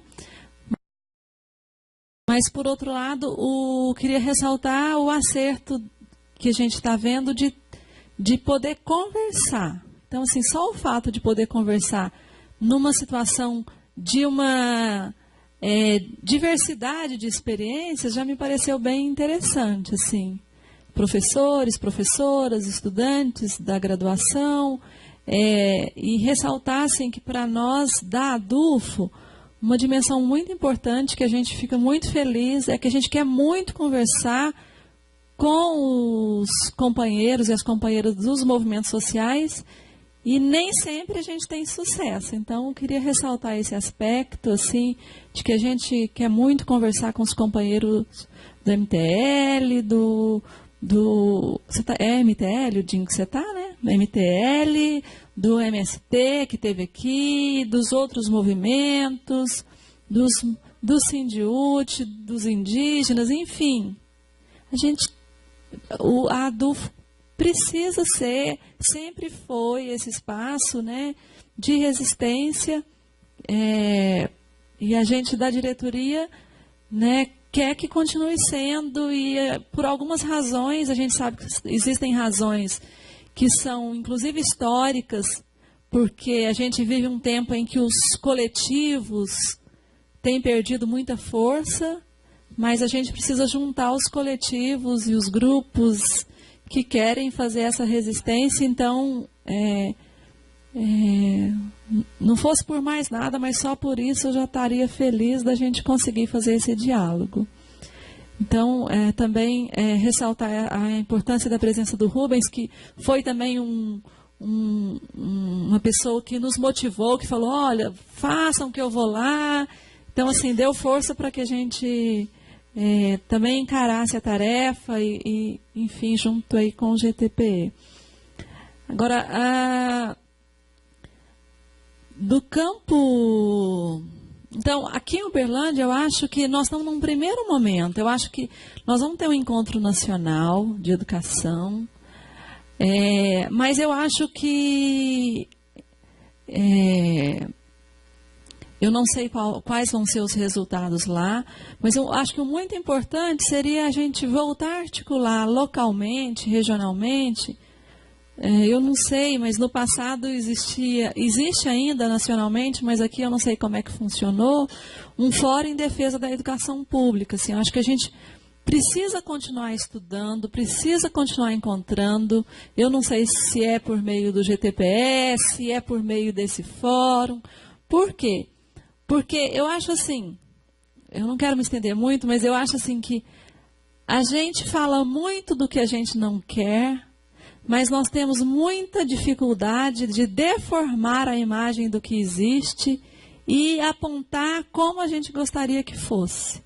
Então, os exercícios são ainda muito incipientes, assim, e aí eu estou lembrando do texto do Tiago Adão Lara, quando ele fala assim, a gente pede para o pessoal desenhar a escola, a cidade que queria, e a gente, no máximo, passa uma pá de cal.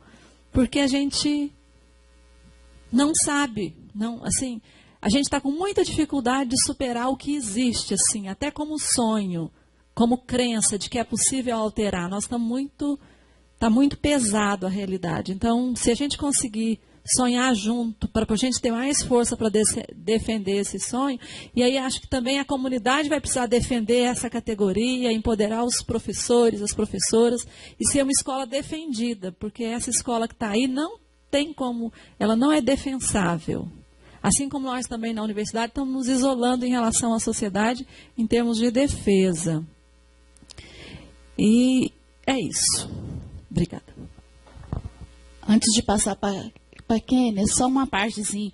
Nós do GTPE mandamos um texto para o CONAD, e aí vocês que vão lá no CONAD defendem que uma das proposições nossas é isso, fazer do Encontro Nacional de Educação um espaço realmente desse diálogo, dessa defesa, né? Se tornar uma coisa permanente, tornar um espaço permanente. Nós fizemos um texto, mandamos uma TR nesse sentido. Então, Jorge vai para o CONAD? Quem mais aqui? Só você? O Caetano já foi, né? Então, o nosso texto lá defender nesse sentido. Boa tarde a todos e a todas. Meu nome é Érica, eu sou professora da rede estadual aqui de Minas Gerais. Eu me formei aqui na UFO há um ano em pedagogia e eu também faço parte do Juntos, que é um coletivo de juventude nacional que compõe a oposição de esquerda da UNE. Eu queria levantar 2 pontos aqui, é ruim que tenha esvaziado, mas enfim, vou levantar.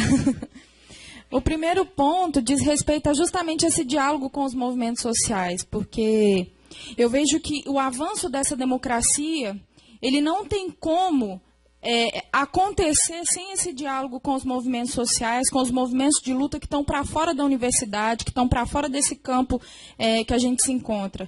Então, fortalecer essas lutas e estar, de fato, ligado e conectado com essas lutas reais da sociedade é extremamente importante, até porque eu vejo que a gente tem grandes dificuldades de debater projeto educacional sem ter um debate sobre projeto de sociedade que a gente tem.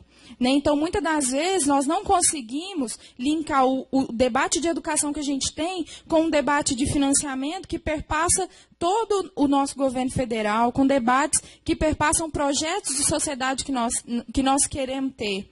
Né? Então, muitas das vezes, não estou falando muitas das vezes, mas eu já vi assim, vários casos onde especialistas dessa área de educação, pensadores, pesquisadores, são usados como boi de piranha para muita política pública, assim.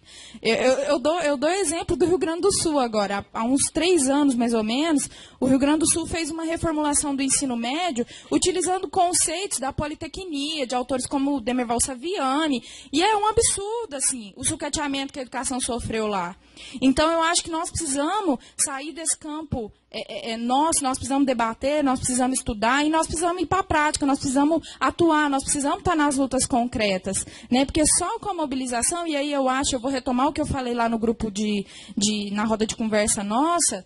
Eu acho que as jornadas de junho, elas nos ensinaram muito. Nos ensinaram de que a mobilização coletiva, ela pode trazer mudanças, né? Então, nós temos que estar em consonância com os movimentos sociais, com toda a população, para que a gente consiga fazer, montar um projeto educacional que não fique apenas em conselhos, em fóruns, que apesar de serem campos democráticos, hoje a gente percebe que está limitado por essa democracia chamada burguesa que nós temos. Então, não há um debate real nas bases, um debate real nos movimentos sociais e na grande massa da população.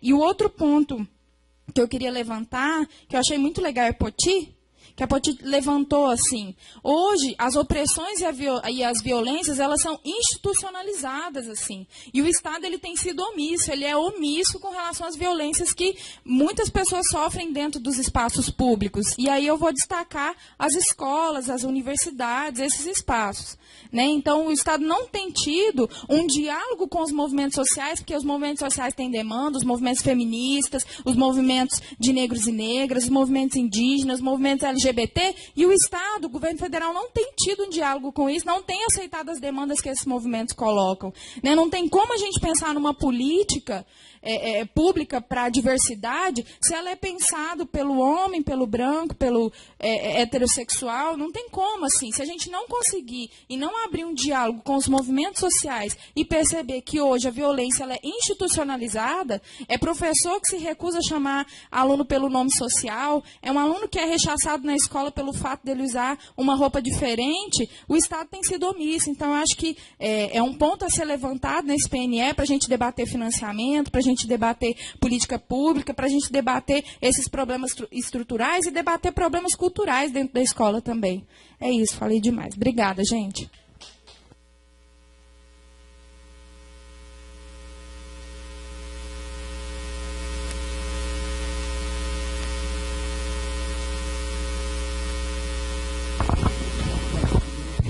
Fazer em pezinho aqui para vocês me verem, né? Então, deixa, primeiro de tudo, o professor não é daqui, né? Então, vou falar para o senhor, como professor, ver se o senhor vai entender. Tabutá tometó. Tem um professor aqui que sabe. Dentro da realidade, eu estou dizendo, seja bem-vindo, né, em Uberlândia, né? Então, é isso que, às vezes, a gente luta há anos e anos, que hoje, dentro do nosso grupo, foi discutido que a educação era boa, que falava francês, aprendia não sei o quê, né? Mas esqueceu de falar, valorizar o que é do Brasil. Dentro da educação, por exemplo, aqui na UFA, um dia eu cheguei e o professor mandou os meninos me dar um bom dia em inglês. E eu respondi em Tupi-Guarani. E aí ele disse, aí você está me humilhando. Eu falei, não, estou falando Brasil. Né? Então, isso é das mais importâncias que tem no currículo escolar também o Tupi-Guarani. Quando eu dou um bom dia para os meus alunos e eu falo para eles, eles falam, tia, não quero falar estrangeiro. Eu falei, você falou estrangeiro comigo. Porque o idioma verdadeiro brasileiro jamais foi o português. Né? Então, tudo isso faz parte da educação e da diversidade, né, educacional. Quando eu vejo a menina lá ficar triste, falando, que eu esqueci o nome do órgão lá, que rachou, né, o sindicato, eu me lembro que quando a gente formava o sindicato, que era na expectativa da vida da gente melhorar, aí hoje não, eles racharam, né? Fizeram tem um rachamento, né? Eu tenho que mandar mais que o outro sindicato, porque eu estou mais em cima, né?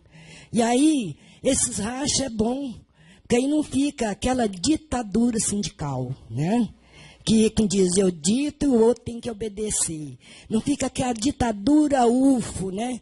Que o professor não pode, um aluno chegar de chinela havaiana porque ele está dentro da universidade. Tudo isso, para mim, é uma forma de estar humilhando, né, o cidadão. Né?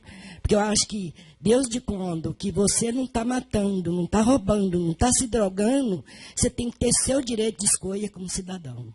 Eu vejo dessa maneira, com esses anos todos de experiência. Estou muito feliz em estar participando, em estar levando o conhecimento dos povos indígenas, né, dentro da discussão, que dentro da realidade, aqui dentro da universidade, eu levei 30 anos para entrar aqui dentro, porque eu não podia, viu, Josetana? Eu tinha 2 problemas, eu era mulher índia. Depois, em vez de melhorar, não, aumentou. Mulher índia analfabeta. Que aqui podia entrar professor, aluno e empregado. Hoje não, hoje é funcionário técnico. Então, melhorou. Vai melhorando. Por isso que eu acho da importância da gente implantar um novo trabalho educacional com a participação, não só dos movimentos sociais, mas com a sociedade civil, montar realmente o fórum, igual a Josetana falou, mas um fórum que é onde tem os conselheiros, que dentro desse fórum não seja o domínio nem sindicato e nem universidade, que seja com domínio social. Você pode ter certeza que o dia que a gente montar isso junto, vai ter as 2 forças, que aí vem os 3 conhecimentos. Né? Conhecimento acadêmico, conhecimento popular, conhecimento de sociedade civil. Né? Aí, melhor, porque se você for lá na fazenda dele, ele tem uma realidade. Se você for lá no Nordeste, é outra realidade. Você vê que no Baixo Santa Mônica é uma realidade. Se você for lá no Sem Teto, onde eu moro, é outra realidade. Eu até convido vocês que vai lá na Fazenda do Glória, vai conhecer a Oca, a Casa do Índio. Vai lá para vocês poderem ver como que a realidade lá é outra. Tá? É uma realidade, eu vou te falar, abusiva mesmo, né? É um sofrimento enorme. Você vê pessoas hoje, com tamanho desenvolvimento do mundo, ainda morar debaixo de um pau, debaixo de uma lona preta. Criança que vive descalço, passando fome. Né? Eu não consigo entender, eu, indígena, a dona da terra do Brasil, ter que aproveitar um pedacinho de terra do sem teto, ou do sem terra, que tomaram a nossa terra e hoje eu não tenho onde morar. Não sou eu, mas com 70 famílias que hoje vivem em Uberlândia, nas baixas das misérias, e não é só em Uberlândia, é o Brasil inteiro. Mas como eu estou na coordenação em Uberlândia, eu estou relatando isso. Eu estou divulgando isso. Aí você vai no Brasília, não, responsabilidade é o seu município. Você vai no seu município, não, responsabilidade é Brasília. Então, isso é um jogo que eles criam para poder ficar livre do problema. Né? E isso, por exemplo, é falta de organização, de educação, né, de saúde, de movimentos populares. Eu acho que a partir do momento, né, que a gente, ele ali é testemunha, que foi comigo várias vezes levar a cesta básica, aquele índio acabou morrendo. Sabe como? Então, isso, para mim, é uma vergonha de eu pensar que eu estou num país que é tão rico, não só de dinheiro, mas de conhecimento, de educação, e ainda tratar a comunidade indígena com tamanho abuso. Você vê que dentro da universidade, vou encerrar agora mesmo, viu, moço? Tem aí o que? O Museu do Índio, aonde não tem índio. Sabe? Mas não tem índio. E sabe que os índios existem. Sabe? Então, agora quer mudar, de tanto obrigar, tira o nome do índio. Agora eles inventaram fazer um tal museu fotográfico do sítio arqueológico. O que é o sítio arqueológico? Mataram os índios, roubaram tudo eles, agora querem roubar os restos mortais para fazer pesquisa. Então, tudo isso é falta do quê, gente? De educação, de conhecimento. Eu dei ele o Bandi em Guarani, ele é um professor. Ele não sabe o quê. Falta de quê? De educação. De estar implantando essa educação, igual eles falam popular. Não, não é popular. É uma educação científica. É algo que a vida inteira existiu e que não é ensinado no banco de escola. Quando eu falo para meus alunos, quem descobriu o Brasil? Todo mundo grita Pedro Álvares Cabral. E não, ele foi invasor do nosso Brasil. Obrigado. Obrigada, Poti. Gente, mais alguém gostaria de falar?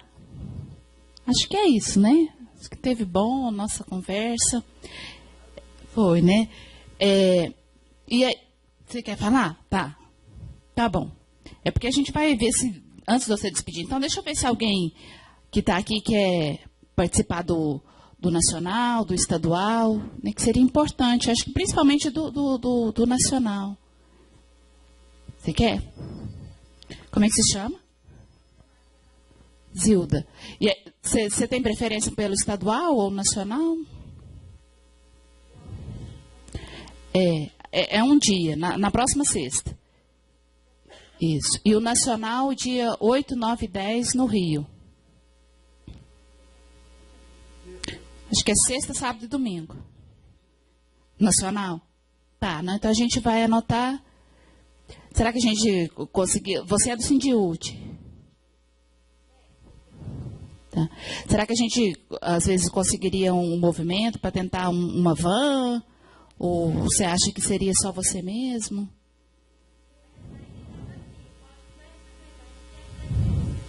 Uhum. Então, assim, há um interesse, né? Às vezes a gente depois estabelece isso aí, né? Às vezes vê se no movimento indígena, né? Lá não aldeado, se a gente consegue alguma coisa. Vamos tentar organizar aí, né? E o Rubens... Oi, Jorge.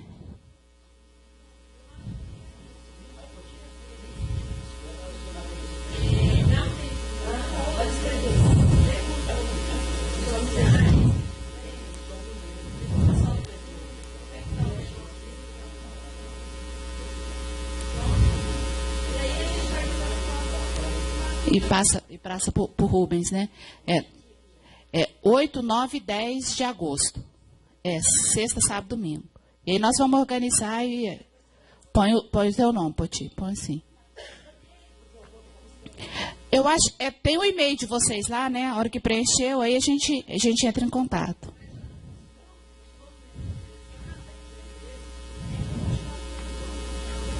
Isso. E aí o Rubens quer dar uma palavrinha, né? A gente agradece mais uma vez a presença dele aqui e uma palavra final para nós.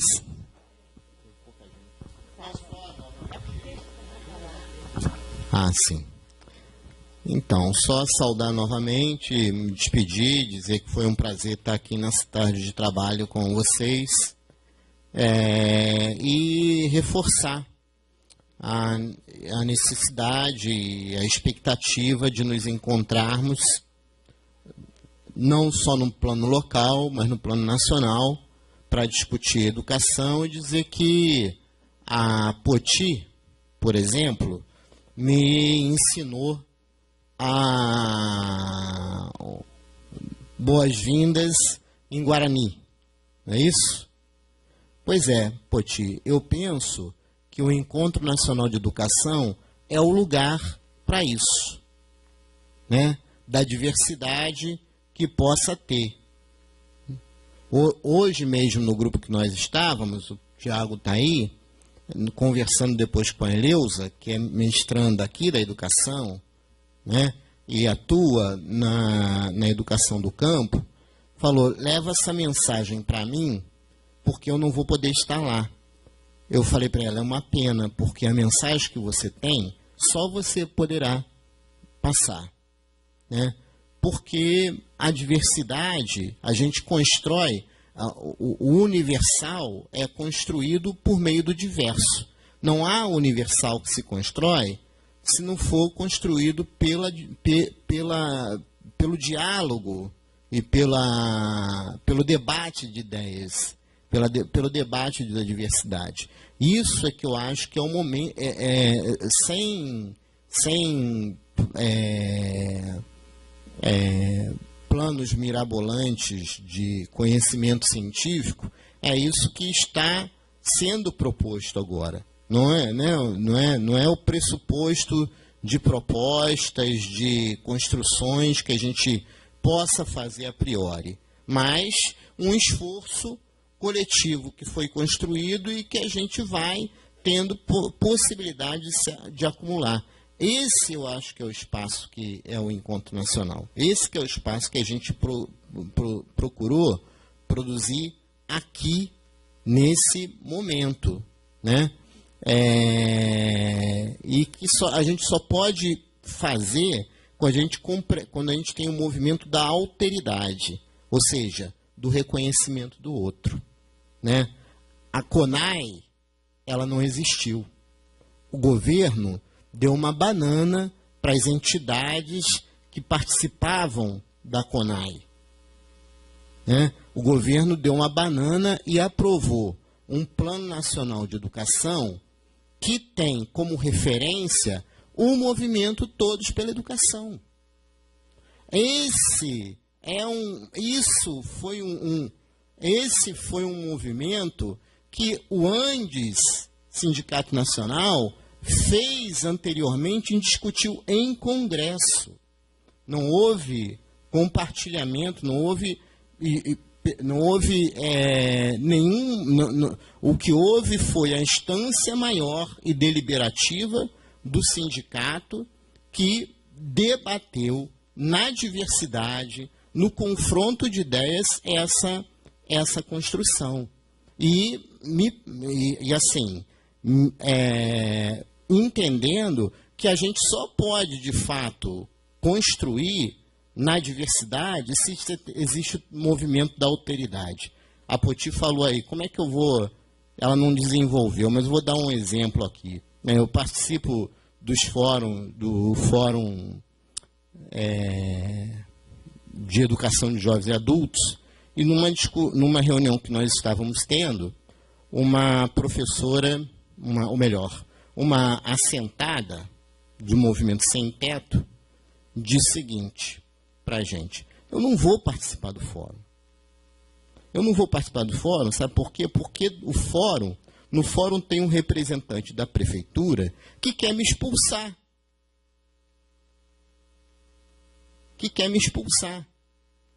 Então, como eu vou participar de um fórum que tem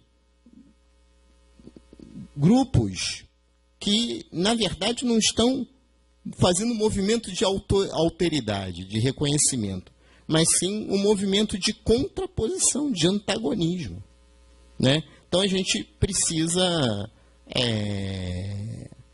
compreender, e eu penso o seguinte: o Encontro Nacional de Educação é um encontro para construir um projeto em comum, né?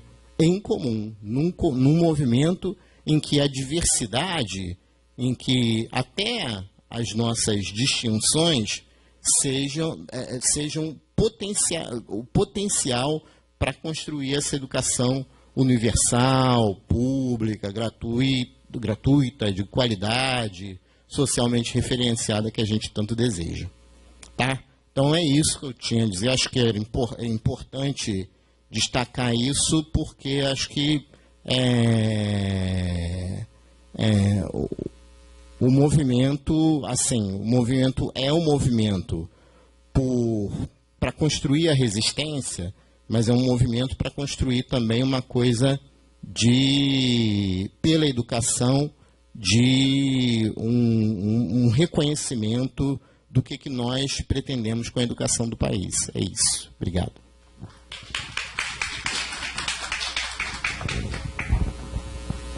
Tá bom, né? Tchau, obrigada. Acho que é isso aí. Nos vemos por aí.